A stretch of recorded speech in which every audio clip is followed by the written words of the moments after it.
todas. Obrigado pelo convite e os cumprimentos aí à associação pela promoção desse importante debate, né? Bom, o que eu vou tentar fazer aqui, e dando um pouco de sequência ao que já foi dito, tem algumas coisas que eu vou dizer que vão ter uma certa similaridade ao que já foi apresentado, é trabalhar a ideia da participação do setor privado, a gente pode chamar de privatização. Essa definição ela requer um certo aprofundamento, né, mas a partir de que lições, né, as experiências relacionadas à privatização do saneamento básico nos traz, né? A ideia aqui é a gente sair um pouco de uma visão, alguns chamam de ideológica, outros falam que são opiniões, né? Mas ir um pouco para as evidências para a gente ver o que nos ensina a história mais recente em relação a esse processo de participação do setor de saneamento, que é um setor que tem muitas particularidades, né? Eu vejo similaridades e muitas diferenças na discussão sobre a privatização do saneamento e a privatização das telecomunicações, por exemplo, né? Por algumas razões que eu vou procurar mostrar. Bom, então a pergunta aqui da apresentação é se esse seria um caminho para a universalização do saneamento, dado que universalizar o saneamento ainda é algo distante, um desafio importante e fundamental se nós quisermos o desenvolvimento social efetivo do país, diminuir desigualdades, etc., né? Bom, então o meu olhar aqui é para propostas que enxergam a privatização como o caminho hegemônico, né, para a prestação de serviço do saneamento. Eu não estou aqui olhando para um caso particular ou outro, mas a privatização como uma grande política para o setor, né, se ela faz sentido ou não. Bom, aqui, só para mostrar, é um pouco brincar com números, né? Não sei se vocês conseguem enxergar bem os slides. Essa é a estimativa para o Brasil, né, dos ODM, né, os Objetivos de Desenvolvimento do Milênio, que se encerraram no ano passado, em 2015, né, que está mostrando aí para 2015, né, o final do período, para abastecimento de água, 98% de cobertura no Brasil, do que se chama de improved access, ou seja, acesso melhorado. Essa é uma definição que os órgãos de monitoramento internacionais têm usado, e aí cabe também uma boa discussão se o chamado acesso melhorado atende às necessidades efetivas das populações. Para esgotamento sanitário, 83%. Né? Não são números baixos, são números bastante elevados comparados com países similares ao Brasil, mas se nós compararmos essa estatística com as estatísticas do Plano Nacional de Saneamento Básico, o Plano Nacional de Saneamento Básico ele é relativamente recente, ele foi aprovado por um decreto presidencial no final de 2013, né? E os números baseados em um conjunto de bases de informações que passam pelo censo de 2010, o SNIS, a PNSB, a Pesquisa Nacional de Saneamento Básico, são que nós teríamos um atendimento adequado, aí já é uma definição diferente daquela anterior, em abastecimento de água, de cerca de 60%, ou seja, 40% da população brasileira não teria um atendimento adequado de abastecimento de água. Em esgotamento sanitário, um quadro que se inverte, né? 40% adequado e 60% inadequado. Então, esse é um pouco o tamanho, né, do desafio se nós quisermos caminhar na direção da universalização de serviços adequados de esgotamento sanitário e abastecimento de água. Não é pouco, né? Estamos falando de populações muito maiores do que a população de vários países. Agora, você vê que um déficit monumental de água tratada de saneamento... Então, vamos deixar as perguntas para o final, por favor, só porque a gente já está com um pouco com o tempo corrido. Okay? Então, vamos lá. Já vou escrevendo. Tá. Então, quando estamos falando de abastecimento de água, estamos falando de coisas muito variadas, né? Desde soluções de alta tecnologia, como aquele desenho ali, até soluções muito precárias, né, que ainda permanecem. Existe um grande diferença entre áreas urbanas e áreas rurais.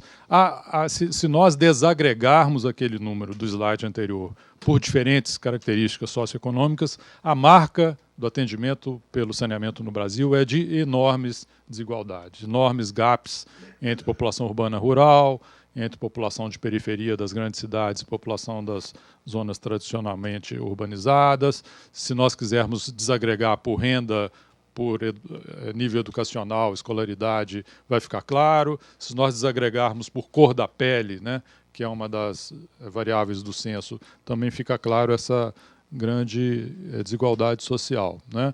Esse desenhozinho aqui apenas para chamar a atenção que há um enorme passivo de água na zona rural, né?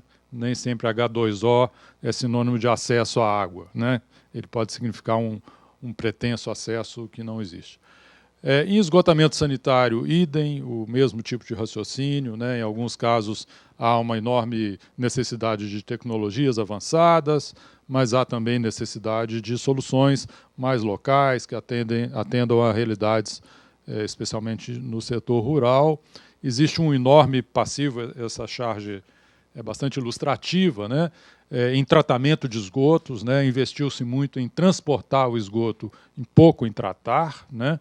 E aí essas tubulações que transportam são armas apontadas para o ambiente. Existe uma relação enorme entre implantar infraestrutura de saneamento e a noção do território, do desenvolvimento urbano, do planejamento urbano, sobretudo em áreas de grande adensamento, em que a urbanização é mais precária, como essa imagem de uma favela em Belo Horizonte, né, em que todas as ações de saneamento estão muito imbricadas com as questões da mobilidade, da habitação, da segurança, da energia, etc, etc. Então, isso é muito rapidamente para pintar um pouco, sair um pouco do abstrato e ir para o concreto de que nós estamos falando, né? Bom, essa discussão é antiga sobre privatização, né? O discurso de que, né, Deng Xiaoping aqui, não importa a cor do gato, o que importa é que ele capture os ratos, né? É clássica no setor, então não interessa se o prestador é público, privado, tem esta ou aquela característica, o importante é que preste o serviço, né? O meio seria neutro, o que importa é que ele atinja os fins, né? Esse é uma manifestação recente, né, do governo interino. O secretário nacional de saneamento fala em privatização maciça do serviço de saneamento. Isso sai na imprensa, aparentemente ele nega isso depois, mas ficou registrada essa fala dele. E há, sistematicamente, periodicamente, discursos na mesma direção, né? Economistas, colegas da maioria de vocês, né? Esse artigo aqui sai na Folha de São Paulo há uns 5 anos atrás. Gessner Oliveira, deve ser conhecido de alguns aí, foi presidente da Sabesp, hoje é dono de uma empresa de consultoria na área de saneamento e que sistematicamente vem defendendo, né, parcerias, PPPs e mesmo concessões privadas como a solução para universalizar o saneamento. Bom, isso daqui é uma linha de tempo, né? Interessante, que tem muita coisa aí, mas eu queria destacar, deixa eu ver como é que esse período, né? Período longo, quase 100 anos, né, na história do saneamento do Brasil, de meados do século XIX até meados do século XX, houve uma primeira onda, aqui um pouco diferente do que o Carlos falou. A primeira onda do saneamento no Brasil não foi na década de 90, né? Foi em meados do século XIX, ela se inicia. Então, nesse período, há uma preferência por resolver os problemas emergentes de saneamento nas maiores cidades brasileiras da época, por parte do Império, né?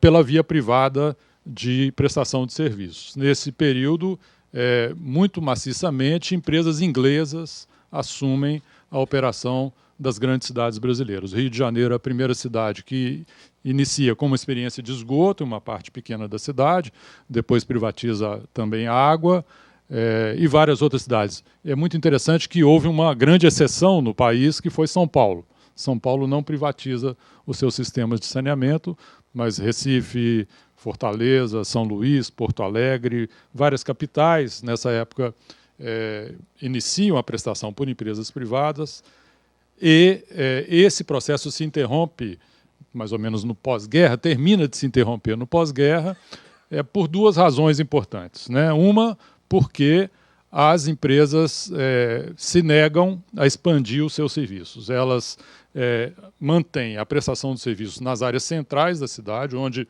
na época, viviam as populações ricas. Hoje, os ricos não vivem mais nos centros, mas nesse período, sim, que era a população que tinha capacidade de pagar as tarifas. E, segundo, isso gera um descontentamento, né? Revoltas populares, reação por parte dos prefeitos de que não estava satisfatório o serviço. Então, essas concessões vão sendo canceladas ao longo do início do século XX. A última que é cancelada, em 1953, foi o abastecimento de água de Santos, né? Rio é cancelado em 47, por aí. Tá. Então, historicamente, nós tivemos essa onda privatista, que aparentemente foi uma onda mal sucedida, né? Foi uma via através da qual não se resolveram os problemas, especialmente de saneamento para as populações pobres, né? Bom, a segunda onda, talvez a gente possa dizer assim, são os anos 90, justamente os anos 90, um pouco na esteira de todo o processo de privatização na América Latina que o Carlos relatou aqui, mas concordando com ele, de uma forma diferente, retardada, né? O processo de privatização na América Latina se inicia no início dos anos 90, né? Nesse período, ele não emplaca no Brasil. Aí tem várias possíveis explicações, né?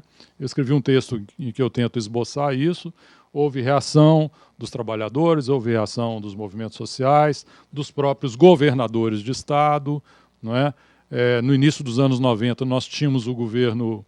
Bom, turbulência de governo Collor, depois governo Itamar, que não estimula a privatização, né? Existia um quadro regulatório que gerava insegurança por parte das empresas privadas. Então, um conjunto de fatores, né? Embora uma intenção forte do governo Fernando Henrique de privatizar, não desencadearam um processo de privatização tão intensa quanto ocorreu, por exemplo, na Bolívia, na Argentina, no México, né? Ela vem a ocorrer mais no final da década e não avança muito, né? Os números atuais, né, falam em que... bom, aí vai depender, eu vou depois fazer um parêntese em relação a isso. Nós temos cerca de 10% da população brasileira que bebe água de uma empresa totalmente privada, né? É um número baixo comparado com outras realidades. Então, isso começa a ocorrer no final dos anos 90, e nós temos mais ou menos este quadro atual. Então, bom, de que tipo de empresa privada eu estou falando, né? Aqui, só para fazer um exemplo, isso vem de um projeto que estudou vários casos de privatização no mundo. Nós temos muitos tipos de modelo de participação privada no saneamento, né? Tirando um modelo muito clássico, que é contratar serviços das empresas privadas, obras, projetos, né? Fornecimento de equipamentos, materiais, etc., que não necessariamente é considerado privatização, né? Porque a prestação do serviço, nesse caso, em geral, se mantém pública, né? Nós temos modelos que variam desde um bastante radical, né? Que é a completa transferência dos ativos, a venda das empresas, né? E seus ativos, as redes, as estações de tratamento, né? Os interceptores, etc., para uma empresa privada. Esse é um caso raro no mundo, né? Existem 2 países que radicalizou esse modelo, que é a Inglaterra e o Chile, o Reino Unido, né? E o Chile. Então, eu vou passar rápido aqui para ninguém ficar muito entusiasmado com esse tipo de solução e não querer propor, né? Até soluções públicas, evidentemente, e diferentes combinações, né, entre propriedade de ativos e propriedade da empresa, casos em que a propriedade é mista, né, concessões, e hoje diferentes metamorfoses aí na forma em que o setor privado participa. PPPs, né, um modelo que tem sido adotado, BOT, né, que é construir